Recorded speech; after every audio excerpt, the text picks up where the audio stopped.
you so much. And next speaker, please. Tom Quiche, followed by Veronica, followed by Robert Arnold. Good evening. Happy Fool's Day. There's not much funny in what I'm about to say, but here we are. My name's Tom Quiche. I'm a volunteer over at your local LA County Animal Care Center, just 2 miles away, where your lost and surrendered animals end up. That said, I'm here as an individual in my own individual capacity. Unfortunately, the shelter that they're given is extremely temporary. There's 2 ways out: walking out the front door or being wheeled out the back after being euthanized because no one came for them in the short amount of time they were given. The more that come in, strays and surrenders, and the fewer that walk out, adoptions, rescues, and return to their owners, results in a greater number of them that never get a second chance. Please understand that I'm not here to discuss policies or procedures. I know you all are limited in your influence regarding the care center. What I'm here to do is pitch some ideas on how you all can make changes within this city that directly help the animals standing on concrete and behind bars. Number 1, we're hoping to get fewer dogs in. The other day, a woman came in and redeemed her dog from the shelter, and we were all shocked to hear that West Covina does not have spay-neuter laws or require residents to microchip their pets. It's 2025. According to PETA, spaying and neutering is the single most important thing we can do to save cats and dogs from all the suffering and death that overpopulation causes. Just one unaltered female dog and her offspring can produce 67,000 puppies in only 6 years. 67,000. Okay, it's PETA. Let's say they're off by a factor of 10, factor of 100. That's still 670 puppies. That's a lot of puppies. Number 2, let's get more of them out alive. People with animals that are microchipped with info up to date very often find their pets within hours. People without pets that are chipped very often never do. It's not uncommon for a scared dog to travel 20 miles, which could be the jurisdiction of several completely different unrelated shelter systems. The other day at a city shelter, I volunteered at a number of them.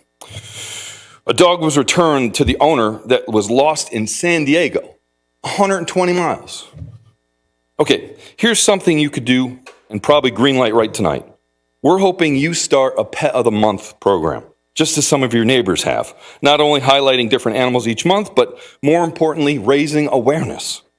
Possibly it encourages the people of West Covina not only to visit the care center at 4275 North Elton Street off of Romana Boulevard, hint, hint, but to adopt or volunteer.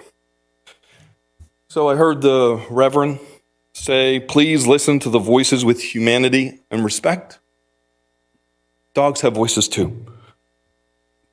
There was also a statement, how important it is to save lives. There was a statement, they can't communicate with people. And another statement, which was perfect. Help save lives. Thank you. Visit anytime. I'll show you. Thank you so much. Okay, next speaker, please. Veronica, followed by Robert, followed by John Shoemaker. Hello, good evening. My name is Veronica. I just wanted to kind of echo some of the sentiments that Tom said about spaying and neutering your dog and microchipping, and it's very simple but very impactful. A collar is just not enough. Microchipping your dog is a permanent way to ensure that it always has identification. Whether it's lost or stolen, it can be scanned at any vet or any animal shelter, and it cannot be taken off the way that a collar can come off and be given a new identity if somebody finds it off the street or what may happen. It can help neighbors help each other reunite with their lost pets because accidents happen and our dogs getting out can happen to anyone. It is a one-time fee, but a purchase that lasts the dog's lifetime and can be updated as needed. Spaying and neutering has many benefits for both animals and humans. It can lessen aggression in male dogs, which can mean fewer incidents of dogs attacking other animals or humans. It reduces the need / the drive of a dog to leave their house and roam, search for another dog to mate with, and keep the pet safe. But it also, anyone walking on the streets safe as well. It can help prevent the spread of zoonotic diseases, which are diseases that spread from human to animals, like rabies or Ebola. This also allows shelters to focus more on rehoming the dogs in their care already, as well as provide a longer window of opportunity to get adopted. It costs taxpayers money to care for these animals, and the more animals in their care, the more we will have to pay to keep with the demand of unwanted litters being born. A lot of the time, newborn kittens will be euthanized when brought to the shelter because there's not a way to offer what they need. So help your neighbors because we are all connected. The less litters being born, the less strays on the street, fewer dogs getting abandoned and entering the shelter system, fewer dogs being put down for no reason other than human negligence. Requiring residents to spay and neuter and microchip their pets sends the message that West Covina encourages the responsibility of pet ownership to be taken seriously. Thank you. Thank you so much. And next speaker, please. Robert, followed by John, followed by Christina Larios. Hello, Council. Thank you for allowing me to speak.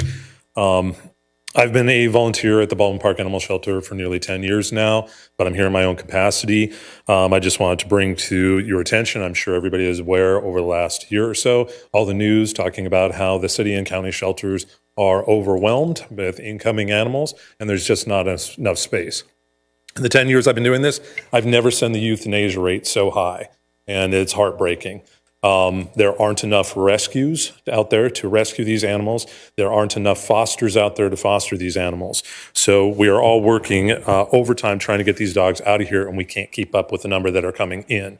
So spay and neuter programs and regulations are a must. One of the most important things to reduce the pet and animal population that's overflowing the shelters. Breeding is another issue.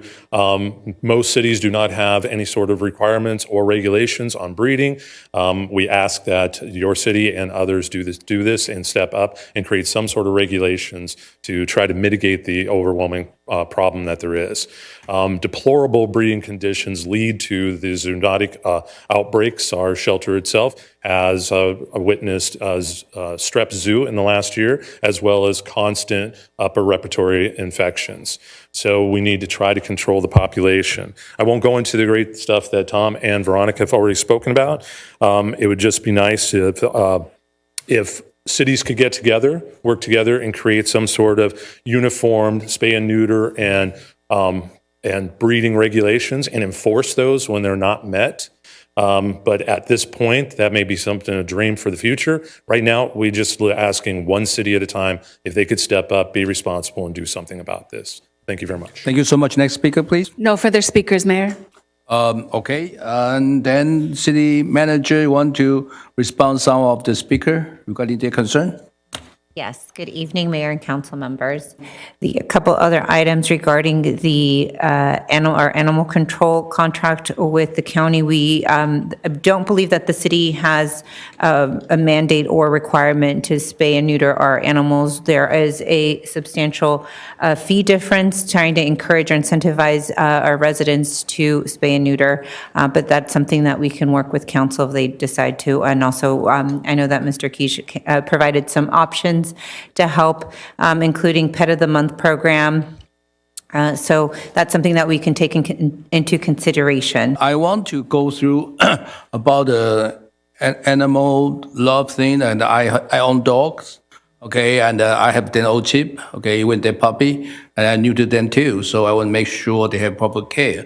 And I think it's okay, and I know last time we asked about, can we have a county animal control, can they do, okay, canvassing, but they don't. So if they don't, okay, if they don't do canvassing, maybe our public, okay, safety department, okay, and okay, can maybe helping out, okay, to do the promotion regarding animal education, okay, what the proper way to do it, and then we maybe even do the canvassing, okay, and make sure our residents understand, okay, they have to do, if they want to have a dog, cat, but they need to have a proper care, so we don't flood it, okay, with animal into, okay, and shelter and be killed, okay. I think this is not what we want to see, okay. We want the dog be our companion, but they are alive too, so we have to find a way. So maybe we can, okay, into the future, okay, near future, quickly we can basically, and then to set up some kind of, see that possible, our, okay, public safety department can handle this task. But anyway, city manager, do you agree? Yes, we can look into that, of course. Okay, look into that thing. Yeah. Other city council have any other issue? We did include it, if I could add, in the Discover when we switched back to the county. We do include in Discover to give residents updates we have posted on social media, so we can continue to do that more periodically as well. And as I remember, before the pandemic, okay, we are same, okay, county, health, okay, animal control. They knock on my door. They ask him for the tag and the rabies shot and any proper document, and I have to provide all the information to them. So that time they did the canvassing. I've Okay, just but been informed that the county, I guess, is looking to bring back canvassing, and we have already requested that with the county. I think it's important to do canvassing and then at the same time to make sure, okay, education, okay, and we have some kind of event to help the resident if they want, okay, pet, but they responsible for pet well-being, so they don't abandon them or they need to chip them, okay, like most of people do, okay. So any other city council, otherwise I want to move on.